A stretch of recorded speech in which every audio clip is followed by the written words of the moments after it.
नबी करीम ने चंद लोगों को कुछ अतिया दिया और साद वहां मौजूद थे। वो कहते हैं कि ए नबी करीम ने इनमें से एक शख्स को कुछ ना दिया, हालांकि वो उनमें मुझे सबसे ज्यादा पसंद था। मैंने कहा, या रसूल अल्लाह, अपने फलां को कुछ ना दिया, हालांकि मैं इसे मोमिन गुमान करता हूं। अब नबी करीम ने फरमाया, मोमिन आ मुसलमान। मैं थोड़ी देर चुप रहकर फिर पहली बात दोहराने लगा। नबी करीम ने भी दोबारा वही जवाब दिया।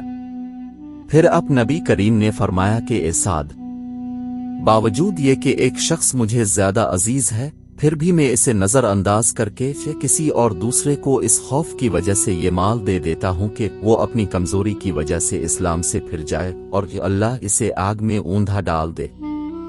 इस हदीस को यूनस, साले, मुअम्मर और ज़हरी के भतीजे अब्दुल्लाह ने ज़हरी से रवायत किया।